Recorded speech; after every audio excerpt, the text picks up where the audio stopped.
Hi students, MBA first semester business റെഗുലേഷനിലെ third മൊഡ്യൂളാണ് ഇന്ന് ഡിസ്കസ് ചെയ്യാൻ പോകുന്നത്. ചാപ്റ്ററിൻ്റെ പേര് കമ്പനീസ് ആക്ട് 2013. അപ്പോൾ നമുക്ക് ഒരു കമ്പനീൻ്റെ ഫീച്ചേഴ്സ് എന്തൊക്കെയാണ് നമുക്ക് തുടങ്ങുന്നതിന് മുമ്പ് കുറച്ച് ഫീച്ചേഴ്സ് പറഞ്ഞു തുടങ്ങാം. First one, separate legal entity. അതായത് ഒരു കമ്പനിയും ഇപ്പോൾ ഒരു എക്സാമ്പിൾ രൂപേണ പറയുകയാണെന്നുണ്ടെങ്കിൽ ഇപ്പോൾ രമേശും സുധീഷും അഖിലും ഈ മൂന്ന് പേര് എന്ത് ചെയ്യാണ്, ഒരു കമ്പനി സ്റ്റാർട്ടപ്പ് ചെയ്തു. അതായത് ABC ഫുഡ് ലിമിറ്റഡ് എന്ന് പറഞ്ഞിട്ടുള്ള ഒരു കമ്പനി സ്റ്റാർട്ട് ചെയ്തു. ആ ഒരു കമ്പനി സ്റ്റാർട്ട് ചെയ്തപ്പോൾ എന്ത് ചെയ്തു, അവരാണ് അതിൻ്റെ ഓണേഴ്സ് അല്ലേ. അപ്പോൾ ഇവിടെ എന്താ പറയുന്നത്, ഒരു കമ്പനിയും അതുപോലെ തന്നെ ഒരു ഓണറും രണ്ടും വേറെ വേറെയാണ്. അതായത് ഒരു കമ്പനി നമ്മൾ സ്റ്റാർട്ട് ചെയ്തു, ആ ഒരു കമ്പനി മറ്റൊരു കമ്പനിയുമായിട്ട് കരാറിൽ ഏർപ്പെടുമ്പോൾ അവിടെ എന്താണ്, കമ്പനിയാണ് എൻ്റെ കരാറിൽ ഏർപ്പെടുന്നത്. അതായത് കമ്പനീൻ്റെ ബേസിലാണ് മറ്റൊരു കമ്പനിയിൽ ഒപ്പിടേണ്ടത്, അല്ലാതെ അവിടെയുള്ള ഓണേഴ്സിൻ്റെ ബേസിലല്ല മറ്റൊരു കമ്പനിയിൽ നമ്മളൊരു കരാർ, ഒരു കോൺട്രാക്റ്റിൽ ഏർപ്പെടുമ്പോൾ ഒപ്പിടുക. ആ ഒരു കമ്പനിയും മറ്റൊരു കമ്പനിയും തമ്മിലുള്ള കോൺട്രാക്റ്റ് ആയിരിക്കും ഉണ്ടാവുക. അപ്പോൾ ഇവിടെ എന്താണ്, ഓണേഴ്സും അതുപോലെ തന്നെ കമ്പനികളും രണ്ടും ഡിഫറെൻറ്റ് സെപ്പറേറ്റ് ഐഡൻറ്റിറ്റിയാണ്, സെപ്പറേറ്റ് ലീഗൽ ഐഡൻറ്റിറ്റിയാണ്. ദെൻ സെക്കൻഡ് പോയിന്റ് എന്ന് പറയുന്നത് ലിമിറ്റഡ് ലയബിലിറ്റി. ഒരു എക്സാമ്പിൾ രൂപേണ പറയാന്നുണ്ടെങ്കിൽ ഇപ്പോൾ നമ്മൾ ഈ രതീഷും സുധീഷും അഖിലും, ഇപ്പം അഖിൽ അവിടെ എന്താണ് 5 ലക്ഷമാണ് ആ ഒരു കമ്പനി ഉണ്ടാക്കാൻ വേണ്ടിയിട്ട് അന്ന് കോൺട്രിബ്യൂട്ട് ചെയ്ത ആ ഒരു ഫണ്ട് എന്ന് പറയുന്നത് 5 ലാഖാണ്. പക്ഷേ എന്താണ്, ഇന്നത്തെ അവസ്ഥയിൽ ആ ഒരു കമ്പനിക്ക് 50 ലക്ഷത്തോളം എന്ത് വന്നു, കടം, ലാബിലിറ്റി വന്നു. പക്ഷേ ഇവിടെ എന്താണ്, അഖിലിൻ്റെ പേഴ്സണൽ അസറ്റ് ഒന്നും എടുക്കേണ്ട ആവശ്യമില്ല. അതായത് അയാളെ പേഴ്സണൽ ആയിട്ടുള്ള സ്വത്തുക്കൾ, വീട്, അദ്ദേഹത്തിൻ്റെ സേവിങ്സ്, ഡെപ്പോസിറ്റ്, ഇതൊന്നും അവിടെ എന്താണ് പേഴ്സണൽ അസറ്റ് ഒന്നും ഈ ഒരു കമ്പനീൻ്റെ കടം നികത്താൻ വേണ്ടി എടുക്കേണ്ട ആവശ്യമില്ല.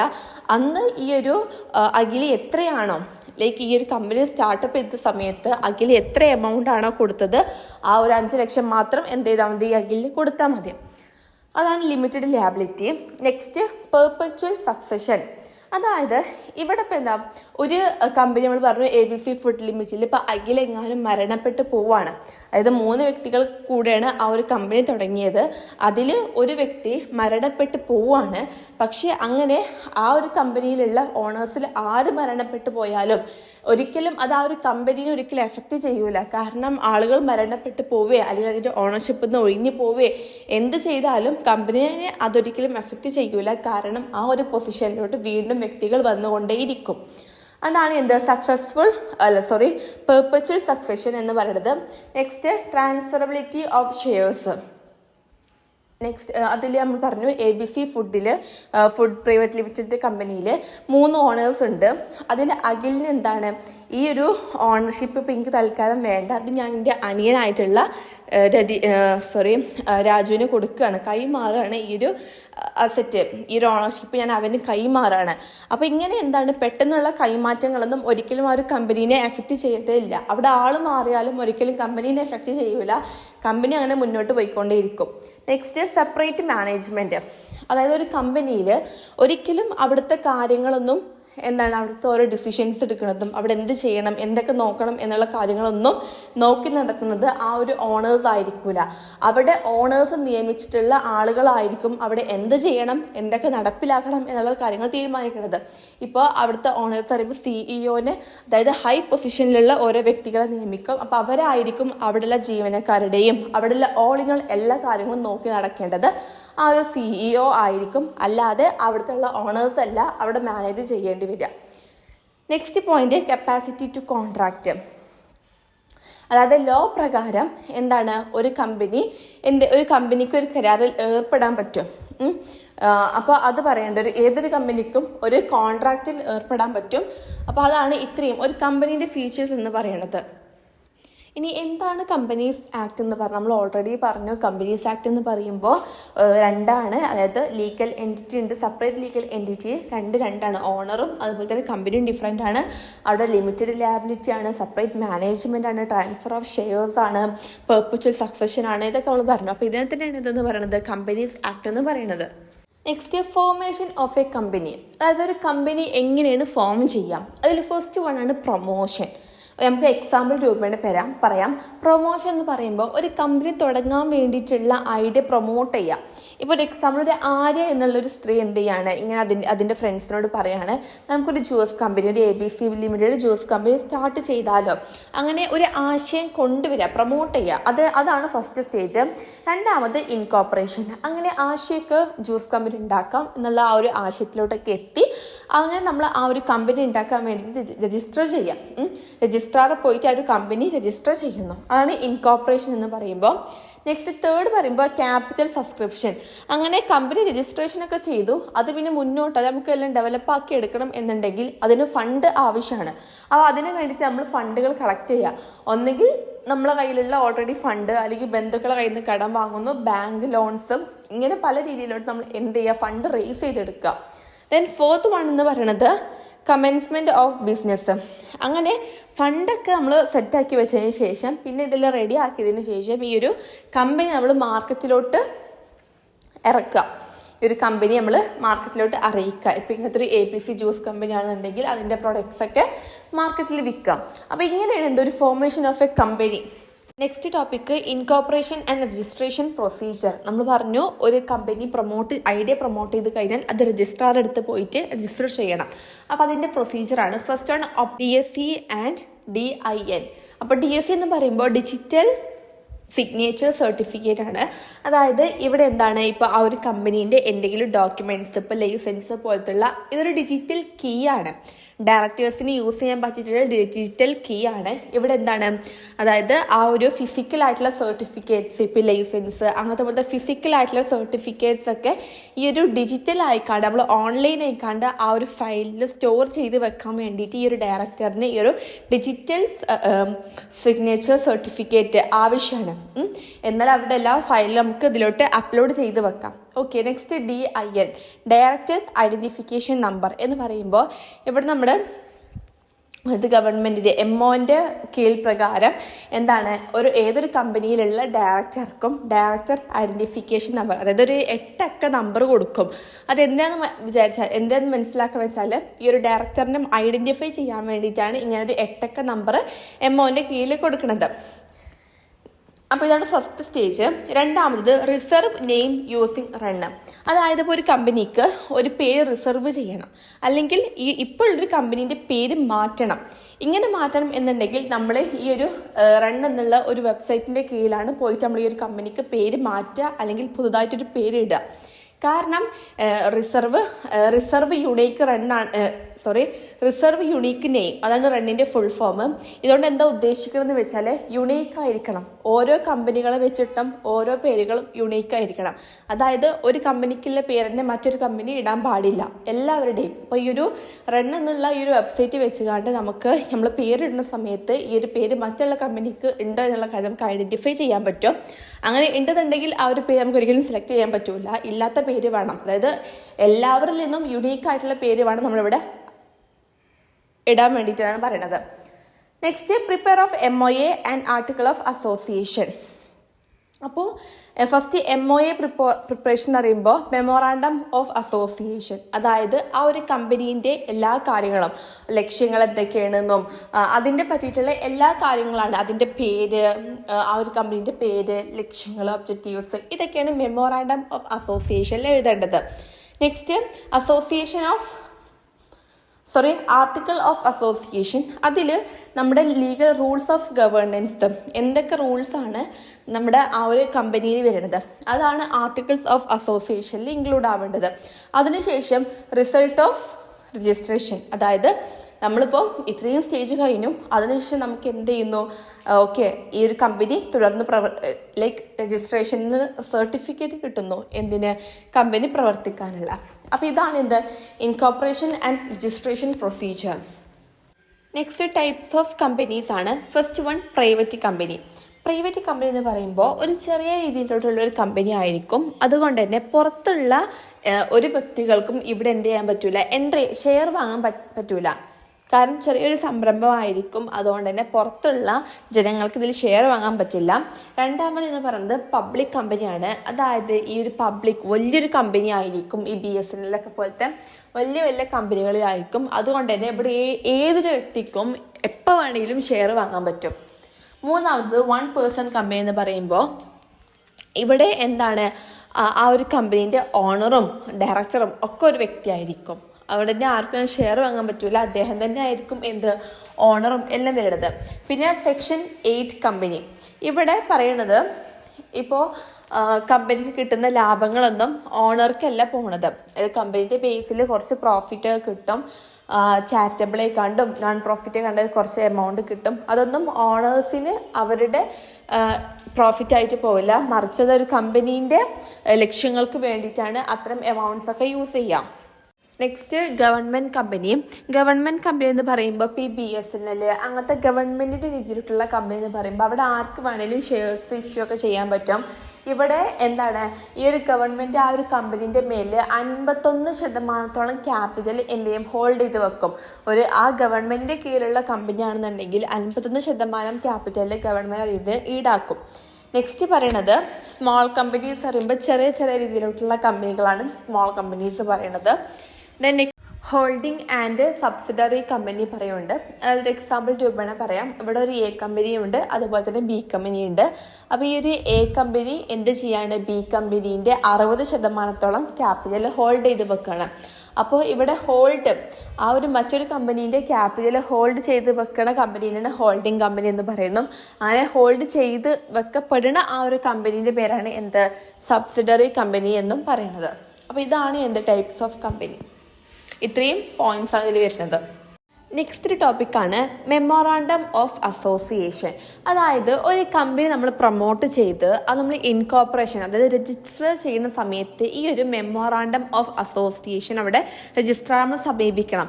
കാരണം ആ ഒരു കമ്പനിയിൽ എന്തൊക്കെയാണ് നമ്മൾ ലക്ഷ്യം വരുത്തുന്നത്, അതായത് ആ ഒരു കമ്പനി കൊണ്ട് നമ്മുടെ ഒബ്ജക്റ്റീവ്സ് എന്തൊക്കെയാണ്, അതുപോലെ തന്നെ ആ ഒരു കമ്പനിയിൽ നമ്മുടെ കമ്പനിയും അതുപോലെ തന്നെ ഔട്ട്സൈഡേഴ്സും തമ്മിലുള്ള ആ ഒരു റിലേഷൻഷിപ്പുകൾ, പിന്നെ ആ കമ്പനിയിലുള്ള എല്ലാ റൂൾസുകൾ, അതിൻ്റെ പവറുകൾ, അവിടെ എത്രത്തോളം ഷെയറുകളുണ്ട്, അവിടെ എന്താണ് ഈ ഒരു കമ്പനി എന്താണ് പർപ്പസ് ചെയ്യണത്, അതുപോലെ തന്നെ ആ ഒരു കമ്പനീൻ്റെ പവർ എന്താണ്, അങ്ങനെ ഇവിടെ പറയുന്നത് ചാർട്ടർ അക്കൗണ്ട് ആണ് എന്ന് പറയേണ്ടത് എല്ലാ കാര്യങ്ങളും ഉൾപ്പെടുത്തിയിട്ടുള്ള ഒരു മെമ്മോറാണ്ടം ഓഫ് അസോസിയേഷൻ നമ്മൾ ഇത് രജിസ്റ്റർ ചെയ്യുമ്പോൾ, ഒരു കമ്പനി രജിസ്റ്റർ ചെയ്യുമ്പോൾ കാണിക്കണം.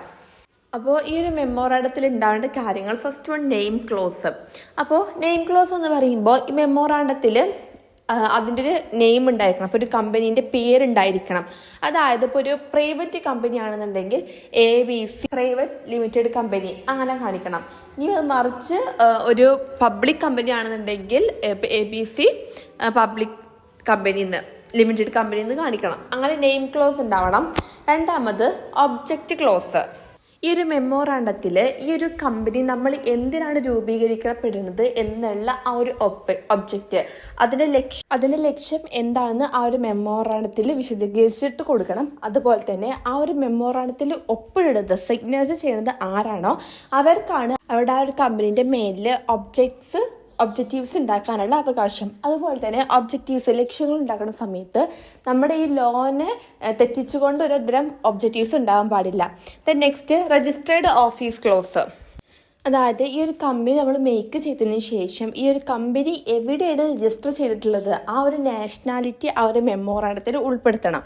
ഇപ്പോൾ ഇൻകേസ് ഒരു കമ്പനി മേക്ക് ചെയ്ത് ഫുള്ളായി കഴിഞ്ഞിട്ടില്ല എന്നുണ്ടെങ്കിൽ അതിൻ്റെ ഒറിജിനലായിട്ട്, അതായത് ഈ ഒരു സെയിം കമ്പനീൻ്റെ ഒറിജിനൽ ബ്രാഞ്ച് ഉണ്ടാകും, അത് എവിടെയാണുള്ളത് നമ്മൾ ഈ ഒരു മെമ്മോറാണ്ടത്തിൽ ഉൾപ്പെടുത്തണം. ഇനി അതാ ഒരു കമ്പനി ഉണ്ടാക്കി കഴിഞ്ഞതിന് ശേഷമാണ് നമ്മൾ മെമ്മോറാണ്ടം ഉണ്ടാക്കുന്നത്, സബ്മിറ്റ് ചെയ്യണമെന്നുണ്ടെങ്കിൽ ഇപ്പോൾ ഉള്ള ആ ഒരു കമ്പനി ഏത് നാഷണലിലാണ്, ഏത് ലൊക്കാലിറ്റിയിലാണ് നമ്മളിവിടെ ലൊക്കേറ്റ് ചെയ്ത് വെച്ചിട്ടുള്ളത് എന്നുള്ളത് ആ ഒരു മെമ്മോറാണ്ടത്തിൽ ഉൾപ്പെടുത്തണം. നെക്സ്റ്റ് ലാബിലിറ്റി ക്ലോസ് ആണ്. അതായത് ലാബിലിറ്റി ബൈ ഷെയർസ്. ഇപ്പോൾ ആ ഒരു കമ്പനിയിൽ വ്യക്തികൾ എന്ത് ചെയ്യുന്നു, കുറച്ച് ഷെയർസ് വാങ്ങിയിട്ടുണ്ട്. അപ്പോൾ അവർ 1000 ഷെയറാണ് വാങ്ങിയിട്ടുള്ളത്.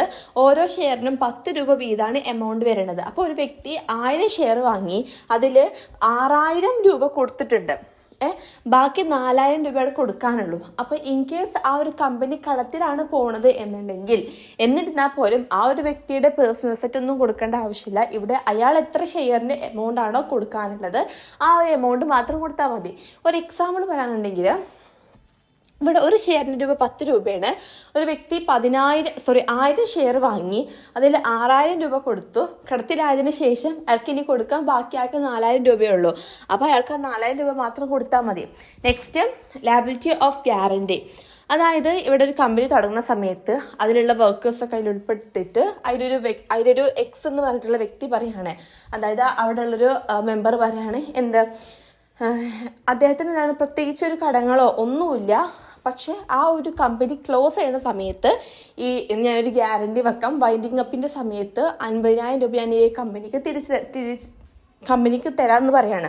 അപ്പം അങ്ങനെ ആ ഒരു കമ്പനി വൈൻഡിങ് അപ്പിൻ്റെ സ്റ്റേജ് എത്തി. പ്രത്യേകിച്ച് ആ ഒരു വ്യക്തിക്ക് ഒരു ലാബിലിറ്റിയോ ഒന്നും ആ ഒരു കമ്പനീൻ്റെ മേലില്ല. പക്ഷേ ആ ഒരു കമ്പനി വൈൻഡിങ് അപ്പ് ചെയ്യേണ്ട സിറ്റുവേഷൻ ആയപ്പോൾ ഇവർ ഗ്യാരണ്ടി ചെയ്തായിരുന്നു 50,000 രൂപ തരാമെന്ന്. അപ്പോൾ ആ ഒരു രൂപ കൊടുക്കൽ ഇവർക്ക് നിർബന്ധിതമാണ്. നെക്സ്റ്റ്, ക്യാപിറ്റൽ ക്ലോസ് എന്ന് പറയുമ്പോൾ ഇവിടെ എന്താണ്, അതായത് ആ ഒരു കമ്പനീൻ്റെ ക്യാപിറ്റൽ എന്ന് പറയുന്നത് ഒരു 10 ലക്ഷം റുപ്പീസാണ്. അപ്പോൾ ആ ഒരു കമ്പനിയിൽ ടോട്ടൽ 1 ലക്ഷം ഷെയർസാണുള്ളത്. അതിൽ ഓരോ ഷെയറിനും 10 രൂപ വീതം ഇവരെന്ത് ചെയ്തു ആക്കി വെച്ചു. അപ്പോൾ ഇവിടെ പബ്ലിക്കിനും പ്രൈവറ്റിനും ആർക്ക് വേണമെങ്കിലും വന്ന് ഷെയർ ഇഷ്യൂ ചെയ്യാൻ പറ്റും. അങ്ങനെ ഓരോരുത്തരൊന്ന് ഷെയർ ഇഷ്യൂ ചെയ്യുമ്പോൾ ഇവിടെ ആകെ 1 ലക്ഷം ഷെയർസേ ഉള്ളൂ. അപ്പോൾ 1 ലക്ഷത്തോളം ആളുകൾക്ക് ഇവിടെ ഷെയർ ഇഷ്യൂ ചെയ്യാൻ പറ്റുള്ളൂ. പക്ഷേ ഒരു വ്യക്തിക്ക് 5-6 ഷെയർസ് വാങ്ങാനൊക്കെ പറ്റും. അപ്പോൾ ആകെ 1 ലക്ഷം ഷെയർസേ ഉള്ളൂ. അങ്ങനെയാണ് ഇതിൻ്റെ കണക്ക് വരുന്നത്. അപ്പോൾ നമുക്കവിടെ കൂടുതൽ ക്യാപിറ്റൽ വേണം എന്നുണ്ടെങ്കിൽ നമുക്ക് കൂടുതൽ ജനങ്ങളെ കയ്യിൽ നിന്ന് ഇഷ്യൂ ചെയ്യാൻ പറ്റില്ല. കാരണം ആ ഒരു മെമ്മോറാണ്ടത്തിൽ എത്രയാണോ ക്യാപിറ്റൽ കൊടുത്തിട്ടുള്ളത് അത്രേ പറ്റുള്ളൂ. ഇനി നമുക്ക് കൂടുതൽ ക്യാപിറ്റൽ ഇഷ്യൂ ചെയ്തെടുക്കണം എന്നുണ്ടെങ്കിൽ അതിൻ്റെ മെമ്മോറാണ്ടത്തിൽ ഇതിന് ചേഞ്ച് വരുത്തണം. അതിനുശേഷം നമുക്കിതൊക്കെ ചെയ്യാൻ പറ്റുള്ളൂ. സബ്സ്ക്രിപ്ഷൻ ക്ലോസ് എന്ന് പറയുമ്പോൾ ഇപ്പോൾ ആ ഒരു കമ്പനിയിലുള്ള മെമ്പേഴ്സ് തന്നെ മെമ്മോറാണ്ടം സബ്മിറ്റ് ചെയ്യുന്ന സമയത്ത് അവർ ഈ ഒരു കമ്പനിയിലുള്ള ഷെയർസ് ഇഷ്യൂ ചെയ്താളാം എന്ന് പറഞ്ഞുകൊണ്ട് വല്ല വാഗ്ദാനം കൊടുക്കുകയാണെന്നുണ്ടെങ്കിൽ എന്ത് ചെയ്യാം, അങ്ങനെ അതൊക്കെ അവിടെ റെക്കോർഡ് ചെയ്ത് വെക്കണം. ഇപ്പോൾ അവിടെ 1 ലക്ഷം ഷെയർസ് ഉണ്ട്. അതിൽ ഓരോ വ്യക്തികളും 5,000 ഷെയർ വെച്ച് എടുക്കുകയാണെന്നുണ്ടെങ്കിൽ അതൊക്കെ അവിടെ റെക്കോർഡ് ചെയ്ത് വെക്കണം. അപ്പോൾ ഇതൊക്കെയാണ് ഒരു മെമ്മോറാണ്ടം ഓഫ് അസോസിയേഷനിൽ ഇൻക്ലൂഡ് ആയിരിക്കേണ്ട കാര്യങ്ങൾ. നെക്സ്റ്റ് ടോപ്പിക്കാണ് ആർട്ടിക്കിൾസ് ഓഫ് അസോസിയേഷൻ. അതായത് ഇവിടെ ഒരു കമ്പനീൻ്റെ ഉള്ളിൽ ഇൻറ്റേർണൽ റൂൾസ് ആൻഡ് റെഗുലേഷൻസ് ആണ് ഇതിൽ ഉൾപ്പെടുന്നത്. അതായത് ഈ ഒരു അസോസിയേഷനിൽ ആ ഒരു കമ്പനീൻ്റെ ഉള്ളിലുള്ള എല്ലാ റൂൾസും റെഗുലേഷൻസും എന്തൊക്കെയാണെന്ന് അവിടെ റെക്കോർഡ് ചെയ്ത് വെച്ചിരിക്കണം. അതുപോലെ തന്നെ അവിടെ ആ ഒരു കമ്പനിയിലുള്ള ഓരോ ഡയറക്ടർമാരുടെയും ഓരോ മെമ്പേഴ്സിൻ്റെയും റോളുകൾ എന്തൊക്കെയാണ്, അവരെന്തൊക്കെയാണ് ചെയ്യേണ്ടത്, അതൊക്കെ അതിൽ എഴുതി വെച്ചിട്ടുണ്ടാകും. ഈ ആർട്ടിക്കിൾ ഓഫ് അസോസിയേഷൻ എന്ന് പറയുന്നത് ഒരു കമ്പനി രജിസ്റ്റർ ചെയ്യുന്ന സമയത്ത് അവിടെ നമ്മൾ എത്തിക്കേണ്ട ഒരു പ്രധാനപ്പെട്ട ഡോക്യുമെൻ്റ് തന്നെയാണ് ഈ ആർട്ടിക്കിൾ ഓഫ് അസോസിയേഷൻ എന്ന് പറയുന്നത്. അതിലെന്താണ് ഓരോരുത്തരുടെ റോൾ എന്തൊക്കെയാണെന്നൊക്കെ നമ്മൾ വിശദീകരിച്ച് എഴുതിയിരിക്കണം. അതുപോലെ തന്നെ അവിടെ ഇങ്ങനെ ഒരു എക്സാമ്പിൾ പറയുന്നുണ്ടെങ്കിൽ ഇപ്പോൾ അവിടെ കുറേ ഷെയർസ് ഇഷ്യൂ ചെയ്യുന്ന വ്യക്തികളുണ്ടാകും. അപ്പോൾ അവരൊക്കെ ഇവരോട് ചോദിക്കുകയാണ്, ഈ മാനേജറിനോട് ചോദിക്കുകയാണ്, ഞങ്ങൾക്കിവിടെ വോട്ട് ചെയ്യാൻ അർഹതയുണ്ടോ എന്നുള്ള ആ കാര്യങ്ങളെക്കുറിച്ചും അതിൻ്റെ ഓളിനോൾ എല്ലാ കാര്യങ്ങളെക്കുറിച്ചും എന്ത് ചെയ്യണം ഈ ഒരു ആർട്ടിക്കിൾ ഓഫ് അസോസിയേഷനിൽ ഉൾപ്പെടുത്തിയിട്ടുണ്ടാവണം. ഇതിൽ കുറച്ച് ഇന്ത്യൻ റൂൾസൊക്കെ പറയുന്നുണ്ട്. മാനേജ്മെൻറ്റ് പ്രൊസീജിയർ പറയുന്നുണ്ട്. അതായത് ഇവിടെ കമ്പനികളിലൊക്കെ എന്ത് ചെയ്യണം, ഈ ഒരു ഡയറക്ടേഴ്സ് ഇപ്പം പെട്ടെന്ന് മീറ്റിങ്ങുകളൊക്കെ ഉണ്ടാക്കണം. അതുപോലെ തന്നെ ആ ഒരു കമ്പനി എങ്ങനെ മുന്നോട്ട് കൊണ്ടുപോകണം അതിനൊരു ഡിസിഷൻസ് മേക്കിംഗ് ഒക്കെ ചെയ്ത് കൊണ്ടുവരണം. അപ്പോൾ ഇതൊക്കെ എന്ത് ചെയ്യണം, മാനേജ്മെൻറ്റ് പ്രൊസീജിയറൊക്കെ മാനേജ്മെൻറ്റ് ചെയ്യേണ്ട കാര്യങ്ങളാണ്. അതായത് ബോർഡ് മീറ്റിംഗ് ഇടയ്ക്കിടയ്ക്ക് ഉണ്ടാക്കിയിട്ട് അവിടെ എങ്ങനെയൊക്കെ അത് കൊണ്ടുപോകണമെന്നും എല്ലാ കാര്യങ്ങളും പ്ലാൻ ചെയ്യാം. ഇവിടെ ബോർഡ് മീറ്റിംഗ് ഓരോ മാസം ഓരോന്ന് വീതം ഉണ്ടാക്കണം. അതായത് കമ്പനി എങ്ങനെ മുന്നോട്ട് കൊണ്ടുപോകണം, കമ്പനി എങ്ങനെ നടത്തി കൊണ്ടുപോകണം, ഒരു മീറ്റിംഗ് എങ്ങനെ നടത്തിക്കൊണ്ട് പോകണം എന്നുള്ളതൊക്കെ അതൊക്കെ മനസ്സിലാക്കാൻ വേണ്ടിയിട്ട് എല്ലാ ബോർഡ് മെമ്പേഴ്സിനും എന്ത് ചെയ്യുന്നു, മാസത്തിലൊരിക്കൽ മീറ്റിങ്ങിന് വേണ്ടി വിളിക്കണം. രണ്ടാമത് issue of shares of rule.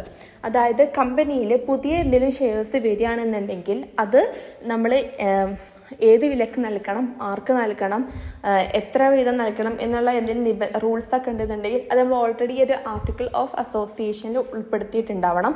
അതുപോലെ തന്നെ ഇതിൽ പറയുന്ന വേറൊരു കാര്യം എന്താണെന്ന് വെച്ചാൽ ഏതെങ്കിലും പുതിയൊരു ഷെയർസ് വരികയാണെന്നുണ്ടെങ്കിൽ ഓൾറെഡി കമ്പനിയിൽ ഷെയർ വാങ്ങിയിട്ടുള്ള മെമ്പേഴ്സിന് വേണം ഫസ്റ്റ് അവർ കാണിക്കാൻ. അതിനുശേഷം വേറെയുള്ള ഷെയർസിന് അലൗഡ് ആവുള്ളൂ എന്നാണ് പറയണത്. വേറെയുള്ള ഷെയർസ് ഇഷ്യൂ ചെയ്യാൻ വേണ്ടിയിട്ട് അലൗഡ് ആവുള്ളൂ. Next, director roles and meetings. അതായത് ആ ഒരു കമ്പനിയിൽ ഡയറക്ടർമാരുടെ റോൾ എന്തൊക്കെയാണ്, അവരെന്തൊക്കെയാണ് അവിടെ ചെയ്യേണ്ടത്, ഒരു മീറ്റിങ്ങിൽ മിനിമം എത്ര ആളെങ്കിലും വേണം എന്നുള്ള കാര്യങ്ങളൊക്കെ അവർ ഡീറ്റെയിൽഡ് ആയിട്ട് കൊടുത്തിരിക്കണം. ഇപ്പോൾ എക്സാമ്പിൾ, ഇങ്ങനൊരു മീറ്റിംഗ് നടത്തുമ്പോൾ മിനിമം ഒരു 3 വ്യക്തികളെങ്കിലും വേണം. അങ്ങനെ ഓൾറെഡി ആ ഒരു ആർട്ടിക്കിൾ ഓഫ് അസോസിയേഷനിൽ ഇതൊക്കെ കൊടുത്തിരിക്കണം. അപ്പോൾ ആർട്ടിക്കിൾ ഓഫ് അസോസിയേഷൻ എന്ന് പറയുന്നത് കമ്പനീൻ്റെ റൂൾ ബുക്കാണ്. അതായത് കമ്പനി എങ്ങനെ പ്രവർത്തിക്കണം എന്നുള്ള ബന്ധപ്പെട്ട എല്ലാ കാര്യങ്ങളും ഈ ഒരു ആർട്ടിക്കിൾ ഓഫ് അസോസിയേഷനിലാണ് പറയുന്നത്. നമ്മൾ പറഞ്ഞു, അതായത് മെമ്മോറാണ്ടം ഓഫ് അസോസിയേഷൻ എന്ന് പറഞ്ഞാൽ എന്തായിരുന്നു? മെമ്മോറാണ്ടം എന്ന് പറയുമ്പോൾ എന്താണ്, അതിൻ്റെ ഒരു കമ്പനീൻ്റെ ബർത്ത് സർട്ടിഫിക്കറ്റ് ആണ്. അതായത് ആ ഒരു കമ്പനി ജനിക്കുന്ന സമയത്തുള്ള ഒരു സർട്ടിഫിക്കറ്റ്, മെമ്മോറാണ്ടം ഓഫ് അസോസിയേഷൻ ആണ്. അത് നമ്മൾ ആ കമ്പനീൻ്റെ ബേസ് ചെയ്തിട്ടുള്ള എല്ലാ കാര്യങ്ങളും ഉൾപ്പെടുത്തിക്കണം. അതിൻ്റെ പേരെന്താണ്, എവിടെയാണ് അതിൻ്റെ ബ്രാഞ്ച്, അതുപോലെ തന്നെ അതിലുള്ള കാര്യങ്ങൾ, നെയിം ക്ലോസ്, ഒബ്ജക്റ്റ് ക്ലോസ് എന്തൊക്കെയാണെന്നൊക്കെ നമ്മൾ ഡീറ്റെയിൽഡ് ആയിട്ട് കൊടുക്കുന്നതാണ് മെമ്മോറാണ്ടം ഓഫ് അസോസിയേഷൻ. അതുപോലെ തന്നെ ആർട്ടിക്കിൾ ഓഫ് അസോസിയേഷൻ എന്ന് പറയുന്നത് അതിൻ്റെ റൂൾ ബുക്കാണ്. അത് എങ്ങനെയൊക്കെ ചെയ്യണം, എത്ര വ്യക്തികൾ വേണം എന്നുള്ള കാര്യങ്ങളാണ് ഇവിടെ. ഒരു നിയമപ്രകാരമായിട്ടുള്ള എല്ലാ കാര്യങ്ങളും ഉൾപ്പെടുത്തുന്നതാണ് ആർട്ടിക്കിൾസ് ഓഫ് അസോസിയേഷൻ എന്ന് പറയുന്നത്. അപ്പോൾ ഇന്നത്തെ ഈ ഒരു ക്ലാസ്സിൽ നമ്മൾ ഇത്ര ടോപ്പിക്കാണ് കവർ ചെയ്തിട്ടുള്ളത്. ഇനിയും കുറേ നമുക്ക് ടോപ്പിക്ക് വരുന്നുണ്ട്. നമുക്ക് അടുത്ത പാർട്ടിൽ നമുക്ക് ഡീറ്റെയിൽഡ് ആയിട്ട് എടുക്കാം. അപ്പോൾ ഓക്കെ, ബൈ.